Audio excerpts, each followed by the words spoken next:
sois honoré, sois magnifié, Père. Sois glorifié en ce jour. Mon âme te bénit, Père. Mon âme te loue, mon âme t'exalte, mon âme te glorifie. Je dis merci pour ton amour. Merci, Seigneur Dieu, pour le souffle de vie. Merci, Père Saint, parce que Dieu, tu nous as accordé le souffle de vie, la santé, pour vos besoins de nos différentes maisons. Bien-aimés en Christ, que la grâce de Dieu soit sur vous. Et je vous salue dans le nom de notre Seigneur Jésus-Christ de Nazareth. Nous allons aller dans la Bible. Donc on va prendre nos Bibles et on va aller dans le livre de la Genèse. Genèse 3, versets 14 à 19. Vous qui prenez note, Genèse 3, versets 14 à 19. Et ayez l'habitude, après chaque enseignement, de prendre la Bible et de relire ce que vous-même avez pris comme note. Et si demandez au Seigneur de vous orienter, vous allez voir que le Seigneur va vous ouvrir l'entendement et l'esprit pour pouvoir comprendre encore certaines choses. Il est très important de relire tout ce qu'on prend comme note pendant les enseignements que je vous donne. C'est pour votre culture personnelle et puis votre apprentissage aussi personnel à vous, pour pouvoir avoir l'habitude d'être plongé dans la parole de Dieu, dans la Bible. Que Dieu vous bénisse. Donc je lis la parole de Dieu avec respect, amour et considération et crainte. Genèse 3, versets 14 à 19. L'Éternel Dieu dit au serpent: puisque tu as fait cela, tu seras maudit entre tout le bétail et entre tous les animaux des champs. Tu marcheras sur ton ventre et tu mangeras de la poussière tous les jours de ta vie. Je mettrai inimitié entre toi et la femme, entre ta postérité et sa postérité. Celle-ci t'écrasera la tête et tu lui blesseras le talon.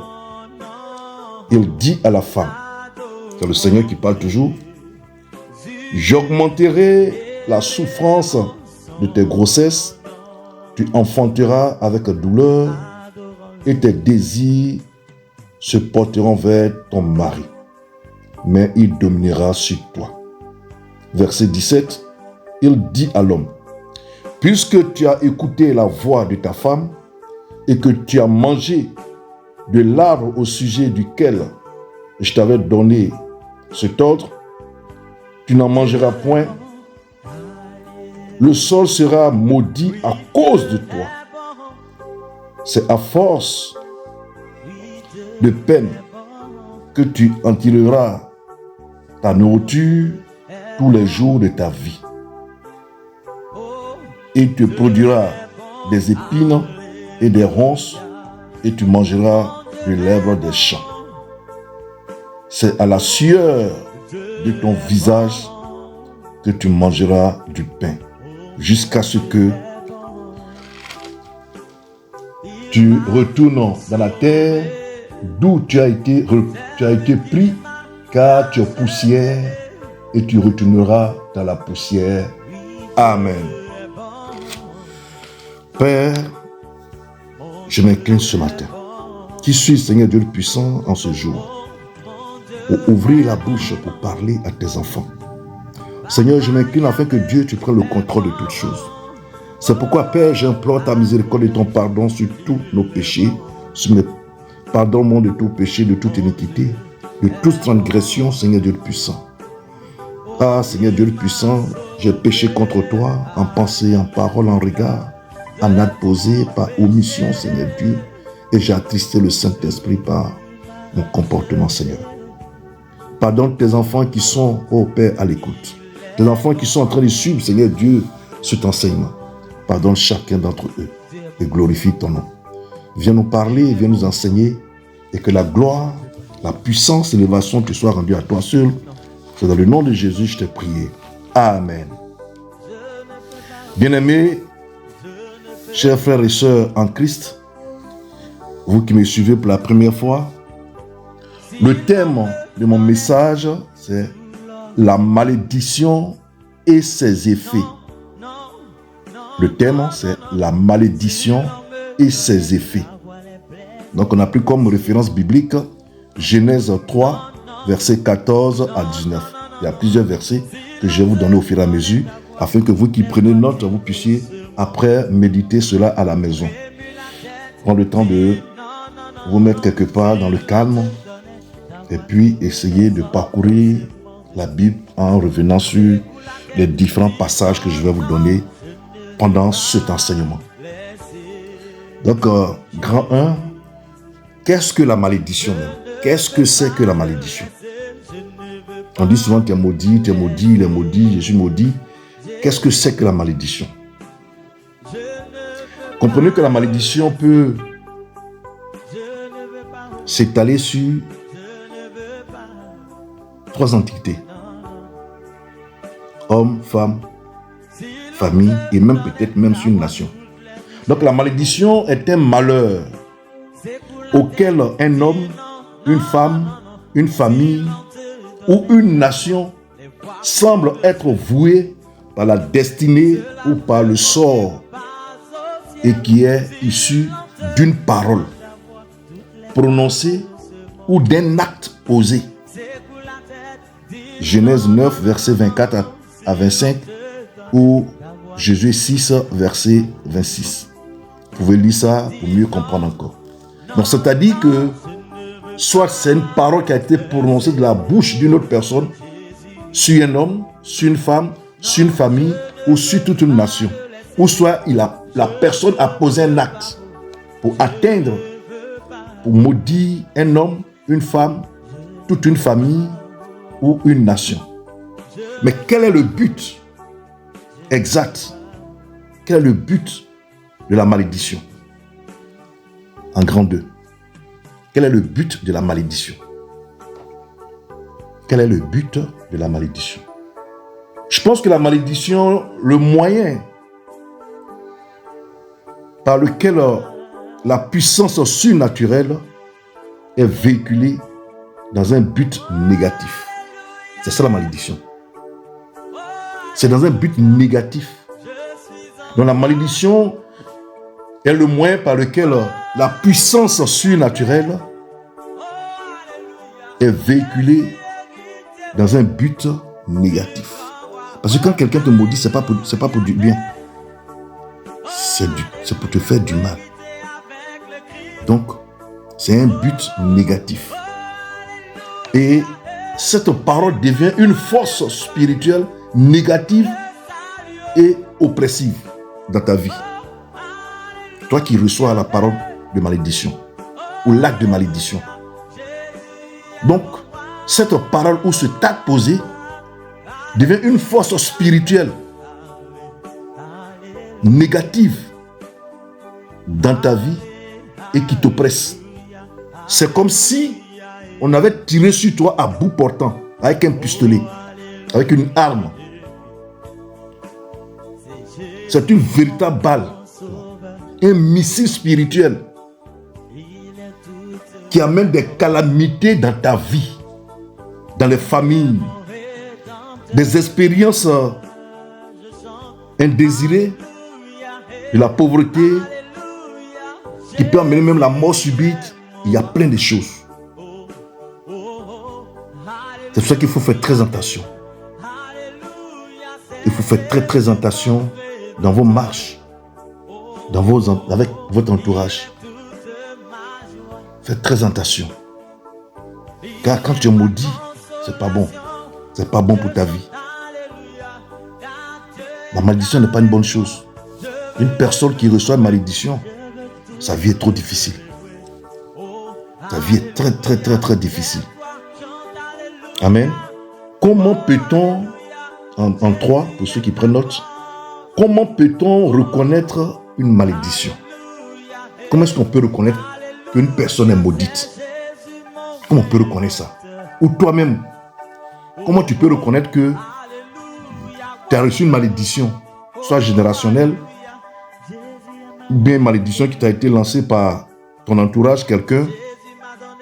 Il faut reconnaître que la malédiction peut être héréditaire. C'est-à-dire que de génération en génération, elle peut être héréditaire. Comme tu peux être la seule personne qui reçoit cette malédiction. Comme toute une famille, quand je parle de famille, papa, maman et les enfants qui reçoivent cette malédiction. Et tous les enfants qui naîtront de ce père et de cette femme sur plusieurs générations, si cette malédiction n'est pas brisée, ça va suivre cette génération. C'est-à-dire tous les enfants qui vont descendre d'eux. C'est-à-dire s'ils ont fait 5 enfants, chaque enfant a fait des enfants, la malédiction va suivre tous les descendants de ce père et de cette femme. Amen. La malédiction se détecte aux signes suivants. Voilà comment il faut détecter la malédiction. Voilà les signes qui suivent. L'humiliation répétée. C'est toi qui es tout le temps humilié. Tu n'es même pas respecté autour de toi. On ne te respecte même pas, on ne te prend même pas au sérieux. Tu es tout le temps humilié. Quand tu es là, on fait croire, on t'humilie devant tout le monde. On ne te considère pas. Ça, c'est une malédiction.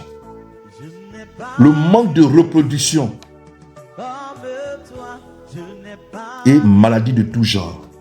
Tu as toutes sortes de maladies, tu es tout le temps malade, tu as toutes sortes de maladies.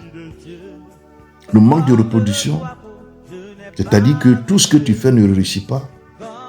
Tu ne peux rien produire. Même faire des enfants, mais c'est difficile. Tu ne peux même pas faire des enfants. C'est ce qu'on appelle le manque de reproduction.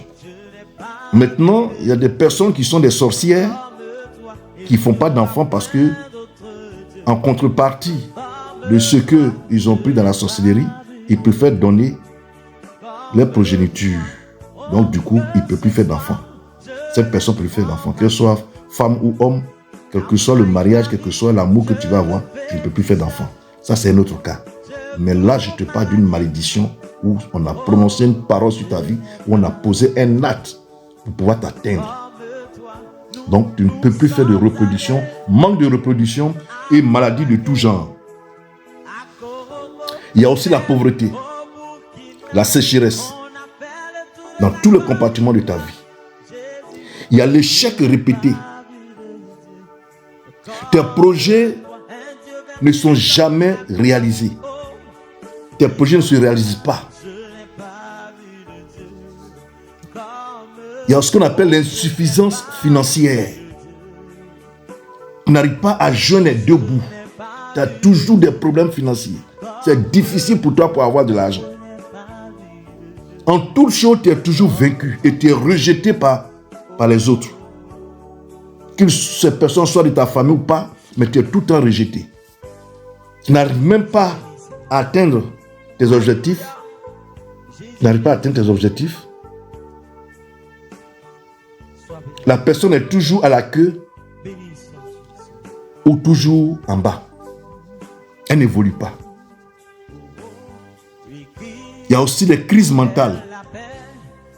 Il y a les crises mentales. Tu perds la mémoire. On dit, ah, l'enfant a disparu, ou bien l'enfant a fait ceci. On le cherche, on ne voit pas. Bon, la soeur est partie, elle a dit, elle va faire des courses. Elle n'est pas encore revenue. Et puis après, elle se retrouve quelque part. On la ramène à la maison. C'est ça, c'est tout ça là. Il y a aussi les divorces répétés chez la femme ou chez l'homme. Il y a des hommes là, ils se marient légalement. Après divorce, il va se marier. Après divorce, il va se marier. Il y a des femmes aussi, on les prend, on les laisse, on les prend, on les laisse, on les prend, on les laisse. Ça, c'est une malédiction. Donc les divorces répétés. Il y a aussi la séparation des enfants de leur père ou de leur mère. Et puis la femme ne se remarie plus, ou bien le père ne se marie plus. C'est coincé. Mais quand le père se remarie, le problème ne vient pas de lui. Mais si la femme ne se remarie pas, le problème vient de la femme. Et vice-versa. Mais si vous voyez des gens qui se séparent, que les enfants sont séparés de leur papa, que la mère s'est remariée, le père s'est remarié de l'autre côté, ça, il n'y a pas de souci. Mais lorsque les deux ne se remarient plus, c'est qu'il y a un problème. Bien, il y a un seul qui se marie parmi les deux, c'est qu'il y a un problème chez la personne qui n'a pas pu se remarier. Vous voyez un peu. Donc, la séparation des enfants de leur père ou de leur mère. Voilà les éléments qui sont très importants à prendre au sérieux. Ta descendance est malheureuse. Ta descendance est malheureuse. Rien ne leur réussit. Ta descendance est malheureuse. En 2015, je travaillais en France ici, je travaillais pour le partenaire, un prestataire extérieur de une grosse marque de gaz et électricité de France. Qui s'occupe de tout ce qui est gaz et électricité, qui fournissent l'électricité et le gaz en France. Une très grosse marque, une ancienne grosse société qui existe toujours. Et dans mon équipe, j'étais chef d'équipe. Dans mon équipe, j'avais une sœur camerounaise. Je n'ose pas dire le nom ici. J'avais une sœur camerounaise parmi nous. Et elle n'arrivait pas à signer des contrats. Alors que cette société, quand tu travailles pour elle, par jour, tu peux signer entre 5 et 15 contrats. Quand tu es un bon commercial, des fois 20 contrats quand tu es un bon commercial. Vous voyez. D'autres faisaient 20, d'autres faisaient 10, 12, 14, 7, 9, tout ça là.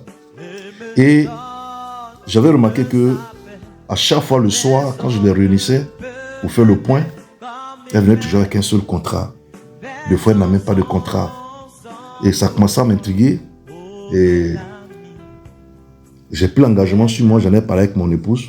J'ai dit à la prophétesse, je travaille avec une sœur, elle n'a jamais de contrat. Donc, maintenant, je vais donner au moins 2 contrats chaque fois que je fais de gros contrats. Si j'ai réussi à faire de trop gros contrats, 2 ou 3, tout ce que je vais faire maintenant, je vais donner peut-être 2 ou 3 dedans. Et c'est ce que j'ai commencé à faire. Donc, je remplissais les fiches, mais je ne mettais pas mon nom. Je signais, mais je ne mettais pas mon nom. Après, je mettais elle son nom, pour qu'elle puisse avoir ces contrats-là. Ou en remplissant, je mettais directement son nom, parce que je connaissais tout son nom et puis son identité professionnelle. Donc, je mettais et puis je signais. Et après, quand on se revoyait, je dis, bon, tiens, je glisse ça dans sa main. Tout doucement, je lui donne le contrat. Et un jour, j'ai commencé à prier pour elle. Comme je priais pour tout le personnel, partout où j'arrive. Et qu'est-ce qui va se passer? Le Seigneur va me révéler qu'elle est malheureuse parce que c'est venu de l'un de ses grands-pères. Je ne me rappelle plus, c'est le grand-père paternel maternel, l'un de ses grands-pères qui a fait la Deuxième Guerre mondiale. Il a fait la Deuxième Guerre mondiale. Et avant de partir à cette guerre, il allait consulter un féticheur pour lui dire de dire à ses génies que lui ne veut pas mourir là où il s'en va, qu'il veut venir mourir au Cameroun. Quel que soit ce qu'ils vont faire, ils n'ont qu'à tirer comment sur lui, même à bout portant, il ne doit pas mourir. Il doit revenir au Cameroun. Et c'est au Cameroun qu'il doit mourir dans son village natal. Et c'est ce qui a été fait. Mais en contrepartie, les gens sont méchants. Hein? En contrepartie, il donne la bénédiction de toute sa descendance. C'est les mariages, c'est tout ce que chaque enfant de sa génération, de sa descendance, doit avoir comme grâce et bénédiction. Il donne tout cela à ces génies-là. C'est sorti de sa bouche. Donc il venait de maudire ses entrailles sans s'en rendre compte. Et cette sœur fait partie de ses descendants.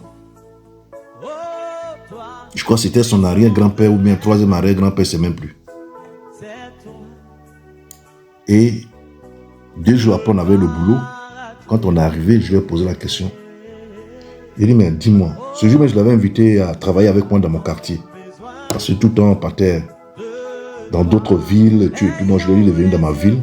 Elle et moi, on va travailler à 2. Parce que j'avais ce message, je ne voulais pas que les autres soient là. Donc, j'avais dit aux autres, j'ai donné des villes à d'autres. Et on devait se retrouver le soir au bureau. Donc, elle, je lui ai dit, bon, tu me trouves là où j'habite. On va travailler dans mon secteur. On va manger ensemble à la maison, tu et tout. Donc, on a travaillé. Et à midi, on n'avait même pas de contrat. On a commencé à 9h30. Jusqu'à midi, on n'avait pas de contrat.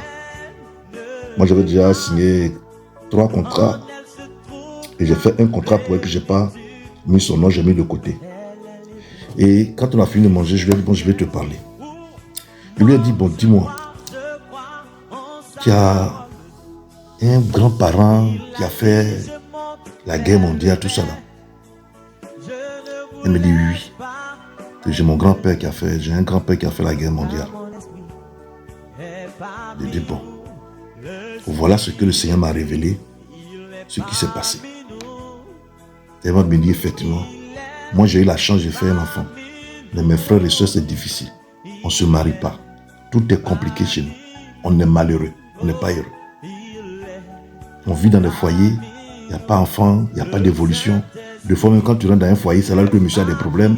Ou bien mes frères, mes cousins, mes oncles, mes petits, mes grands-neveux, mes grandes-nièces. C'est le même problème que j'ai, que tout le monde a. Je dis, bon, voilà la source de votre problème. Voilà la source de votre problème. Que cette malédiction soit brisée. Tant que ce n'est pas brisé, ça va être compliqué. Et j'ai fait un programme de prière au téléphone avec elle. Et ce jour, j'ai prié pour elle. Et puis, on allait travailler. Quand j'ai fini de prier, on est parti travailler. Elle a signé 2 contrats ce jour-là. Plus l'autre que je lui ai donné, ça faisait 3 contrats. Et j'ai commencé à faire un programme de prière avec elle au téléphone. La soeur a commencé à signer des contrats. C'est vrai que après on s'est quitté, elle a quitté la boîte. Je ne sais pas ce qu'elle est devenue, mais je crois que peut-être que tout va bien pour elle maintenant. Ça vous dit que voilà un peu d'où vient certaines malédictions. C'est pour ça qu'on parle souvent des liens ancestraux. Ça, c'est un lien de malédiction. Amen. Donc, la descendance malheureuse provient de toutes ces choses dont je viens de rendre ce témoignage. Donc, selon la Bible, une malédiction ou une punition divine frappe un homme, une femme et sa descendance jusqu'à la 4e génération, c'est-à-dire 120, 200 ou 400 ans. Et nous pouvons aussi occasionner des malédictions sur notre propre vie, sur nous-mêmes, notre propre vie, sur la vie de nos enfants aussi. De cela, il est interdit aux parents de sortir des paroles. Toi, tu ne vas pas réussir. Tu es maudit. Tu es voleur. Tu ne vas pas cesser de voler. Tu es ceci, tu es cela. Toutes ces paroles qui sortent ont un impact négatif dans la vie de ton enfant, sur qui tu viens de sortir cette parole. Parce que tu es son père, tu es sa mère. C'est de toi qu'est né cet enfant, sur qui tu viens de sortir cette parole qui devient une malédiction sur sa vie. Toi-même, tu peux sortir des paroles de malédiction sur ta propre vie, en sortant des propos qui ne sont pas bien. C'est pour ça que la parole de Dieu nous dit que ce n'est pas ce qui rentre dans notre bouche qui nous tue, mais c'est ce qui sort. C'est ce qui sort de notre bouche. Vous comprenez? Nous pouvons nous-mêmes nous maudire. J'invoque le sang de l'agneau sur ma personne, sur ma vie, sur ma descendance, et que cette parole qui va sortir de ma bouche n'ait aucun effet sur ma vie et sur ma descendance. Par exemple, la personne est là, et puis elle dit, moi-même je suis maudit, je sais que je ne vais jamais avoir travail. Tu viens de te maudire. Bien, tu es là, tu dis, les autres font des enfants. Moi-même, je cherche enfant jusqu'à ce que je ne trouve pas enfant. Et si je suis sûr que je n'ai pas fait enfant jusqu'à ce que je vais mourir. Tu viens de te maudire. Vous voyez, c'est ça. Tout ce qui est négatif que tu prononces sur ta vie a un impact négatif sur ta vie. Tu te maudis. Parce que la puissance dans l'air récupère ça et remet ça comme un tampon sur ta vie. Au nom de Jésus, j'annule tout cela. Donc, nous pouvons aussi occasionner des malédictions sur notre vie ou sur la vie de nos enfants. C'est le cas de Rebecca, qui s'est imposé la malédiction devant s'abattre sur son fils Jacob. Quand vous lisez Genèse 27, verset 12, vous allez voir ça. Les pharisiens, en demandant la mort du Seigneur Jésus-Christ, ont prononcé, oui, c'est vrai, ils ont prononcé la malédiction qui est la suivante. Qu'est-ce qu'ils ont dit? Que son sang retombe sur nous et nos enfants. Donc les pharisiens venaient de se maudire. Quand on lisait Matthieu 27, verset 25. Donc toute parole négative sur soi-même est une auto-malédiction. Car, nous le savons aussi, Jean l'a dit dans la parole de Dieu, au commencement, dans la Bible, au commencement était la parole. Au commencement était la parole. Voyez, donc c'est la parole. Jean l'a dit. Dans le livre de Jean l'a dit. Au commencement était la parole. Et la Bible nous apprend dans Josué 6, 26, voilà, Josué 6, 26, que Josué a prononcé une parole sur la ville de Jéricho. Lisez Josué 6, 26. Si j'ai bonne mémoire, oui, j'ai bonne mémoire. Josué 6, 26. Vous comprenez? Donc la malédiction peut venir de ton entourage, de toi-même. Et cette malédiction, quand c'est une nation, c'est toute la population de cette nation, de ce pays qui est maudite. Vous comprenez? Qui est maudite. Quand c'est une famille, que quelqu'un maudit une famille, c'est toute la famille. Monsieur, madame, les enfants et tous ceux qui vont descendre.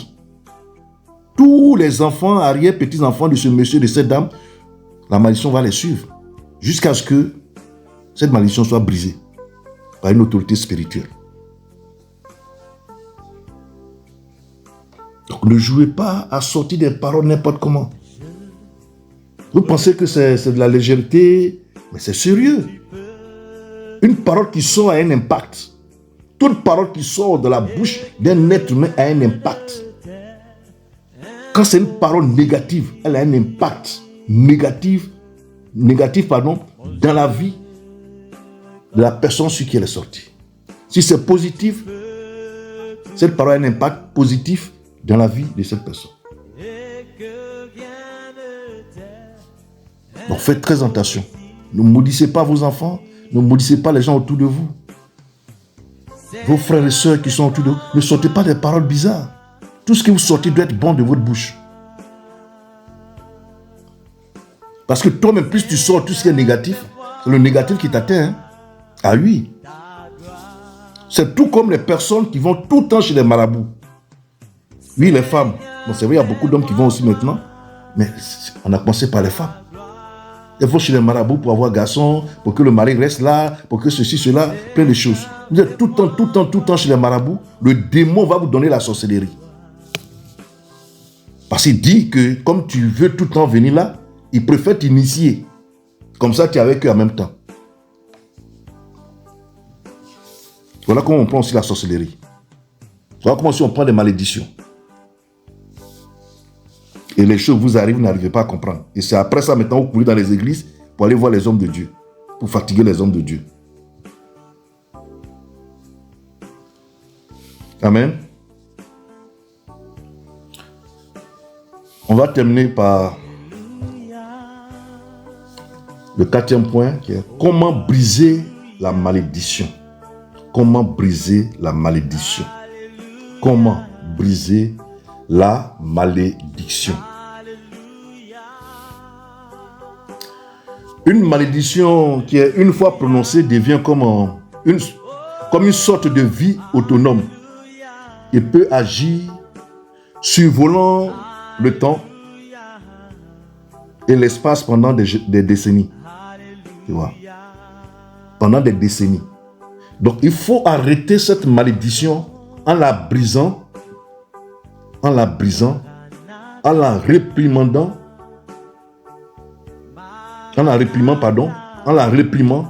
au nom de Jésus. Au nom de Jésus.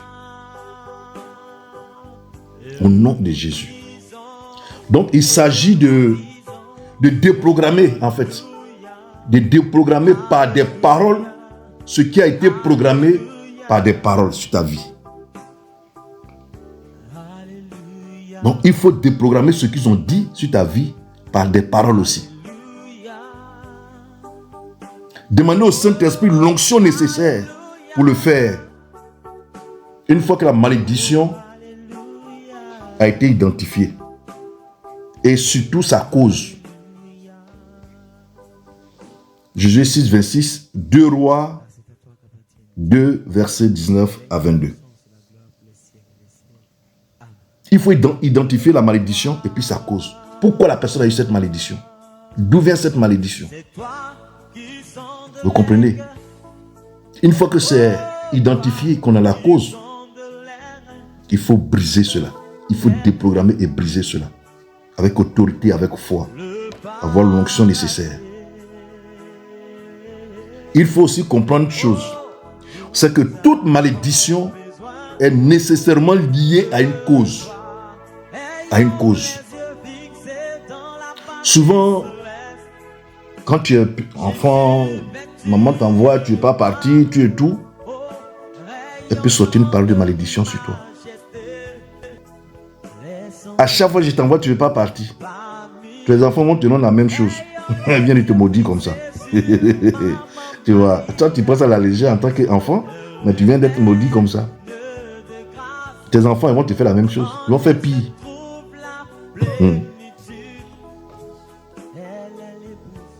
Amen. Donc c'est nécessairement lié à une cause. Sinon, ne peut pas avoir d'effet. Proverbe 26, 2. Donc il faut comprendre aussi que toute malédiction qui a une cause agit obligatoirement. À moins que cette cause-là soit annulée et brisée au nom de Jésus. Je prends l'exemple. Si je suis maudit par un sorcier, cette malédiction ne pourra pas avoir d'effet sur moi. Mais si on a des séquelles de sorcellerie auxquelles on n'a pas encore renoncé, cette malédiction peut alors nous atteindre. Jean 14, 30. C'est-à-dire que si j'ai flirté avec la sorcellerie, qu'un sorcier me maudit, que je ne suis pas encore délivré, ça veut dire forcément que la malédiction ça va m'atteindre. Si c'est un sorcier qui m'a maudit. Pourquoi? Parce que j'ai flirté un peu avec la sorcellerie. Mais si je n'ai pas flirté avec la sorcellerie, tout sorcier qui va me maudire ne peut pas passer. Je suis désolé. Ça ne peut pas passer. Voilà. Ça ne peut pas passer. Vous comprenez, non? Voilà. Je prends l'exemple de la sorcellerie. Mais en dehors de ça, toutes sortes de malédictions peuvent vous atteindre parce que c'est la parole. Si vous avez posé un acte grave, vous avez énervé quelqu'un, vous avez fait du mal à quelqu'un, la personne vous maudit, ça va vous atteindre. Quelqu'un aussi peut vous maudire par jalousie. Mais il faut qu'il y ait un lien. Il faut qu'il y ait un lien. C'est très important. Il y a les actes toujours, les causes. Amen. Le nom que nous portons peut être aussi un élément de malédiction sur nos vies. Le nom qu'on porte. Il y a des noms quand tu portes là. C'est un nom qui t'apporte la malédiction sur ta vie. Un nom maudit que tu portes. On prend le cas de Simon. Simon veut dire roseau, qui symbolise l'instabilité. Donc, il était influencé par les séquelles d'instabilité dans sa vie. Donc, c'est une influence du nom. Et c'est ce qui l'a conduit même, c'est ce qui l'a conduit à renier le Seigneur Jésus 3 fois. Pourtant, il n'a jamais eu le désir de le faire. Il n'a jamais eu le désir de le faire, de renier Jésus. Mais c'est parce qu'il avait encore les séquelles en lui.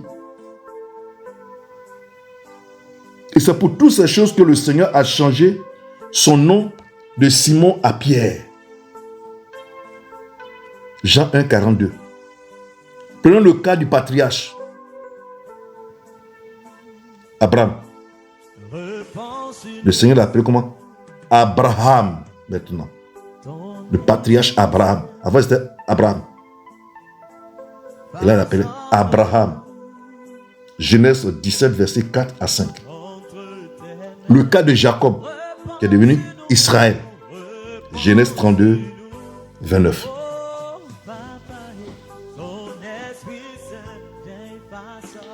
Il peut aussi avoir une influence héréditaire de la malédiction des eaux Et pardon, des yeux.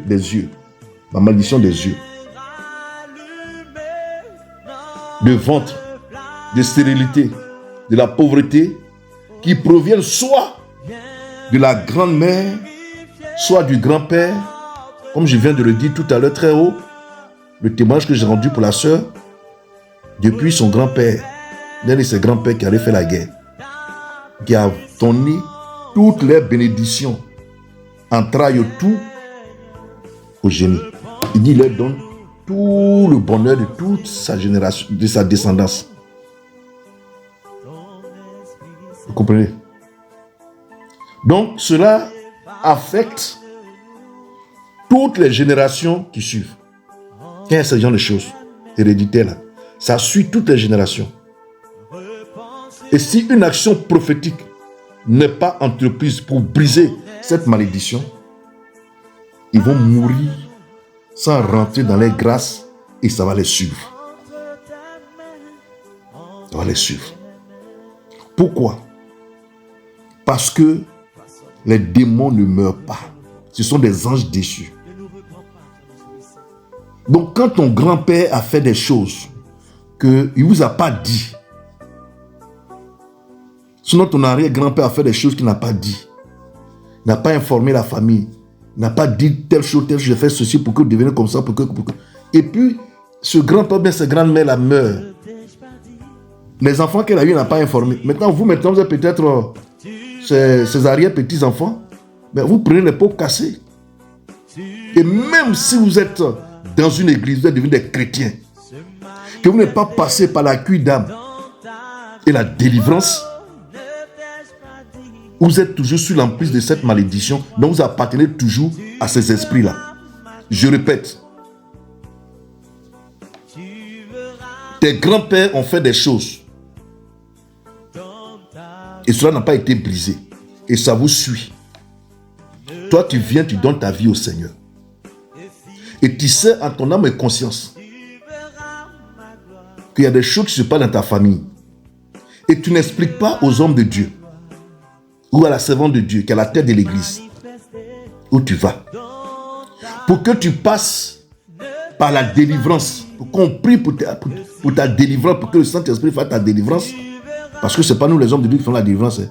Nous sommes les canaux que le Seigneur utilise, le Saint-Esprit utilise pour délivrer les gens. Donc les hommes de Dieu qui me disent c'est moi qui t'ai délivré, c'est du n'importe quoi. Voilà, c'est le Saint-Esprit qui fait la délivrance. Il faut être très précis dessus.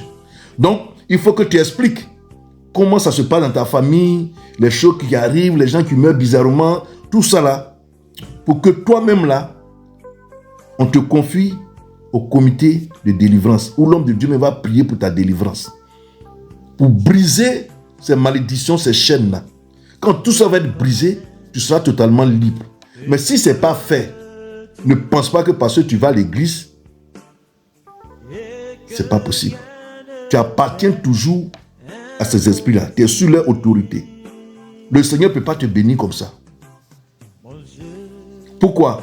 À chaque fois que le Seigneur va te bénir, ils vont dire au Seigneur, Seigneur, elle nous appartient encore. Ou bien elle nous appartient encore. Parce qu'il y a encore les liens qui sont là. Il y a les adorations qui sont encore là. Il y a l'acte que leur arrière-grand-père a posé qui est encore là. Et le Seigneur étant intègre, il va dire c'est vrai. Donc, il faut que tu passes par les trucs. Et si tu meurs dans cette situation, que tu n'es pas passé par la délivrance, ton âme est récupérée par Satan et ces démons-là. Que Dieu vous bénisse. Que sa grâce soit sur vous. Et je termine par là. Pour vous dire, vous tous qui traversez ces situations, prenez attache à des hommes de Dieu. Vous qui tombez sur ce message, mon numéro est affiché. Vous pouvez m'appeler pour que nous en discutons et que nous fassions des prières de délivrance. Et le Seigneur va se glorifier. Que Dieu vous bénisse. Que sa main soit sur vous. Que sa grâce soit sur vous. Vous allez fermer les yeux. Je vais prier pour vous. Père, je te rends toute la gloire. Je te dis merci pour ton amour. Merci Seigneur Dieu puissant pour ta grandeur et ta puissante main. Pour ce message profond, Père, je te prie Que tous tes enfants, Seigneur Dieu puissant, qui sont à l'écoute à présent, oh Dieu, quel que soit ce qui a été prononcé sur leur vie, à ma qualité de ton serviteur, pour l'autorité qui m'est conférée, Seigneur Dieu, avec l'onction que tu as mis sur moi, Père, je brise ces malédictions sur leur vie dans le nom puissant de Jésus. Je déclare la fin de ces malédictions dans le nom puissant de Jésus. Que l'onction du Saint-Esprit détruit toute malédiction sur la vie de tes enfants. Que tous ceux qui n'accouchent pas, Père, puissent recevoir maintenant l'enfantement dans leur ventre au nom de Jésus-Christ. Que tous ceux qui ne travaillent pas, Père, que l'esprit de chômage, Père, soit brisé. La malédiction du chômage soit brisée au nom puissant de Jésus. Que toutes sortes de maladies, Seigneur Dieu puissant, disparaissent dans le corps. Saint-Esprit de Dieu, que ton feu puissant, ton feu dévorant, consume toutes ces semences de maladies, de la malédiction dans leur vie, au nom puissant de Jésus. Merci, Seigneur. Sois glorifié, Père. Sois exalté, Seigneur, au nom puissant de Jésus. Gloire et élévation te soient rendues pour tous tes enfants, Seigneur Dieu. Défends tes enfants, délivre-les, Père, brise la malédiction sur leur vie, Seigneur Dieu le puissant, afin que tes enfants puissent rendre témoignage. Que la gloire, la puissance, l'élévation te soit rendue. C'est dans le nom puissant de Jésus que j'ai prié. Tout le monde dit Amen. Que le Seigneur vous bénisse, que sa grâce soit sur vous.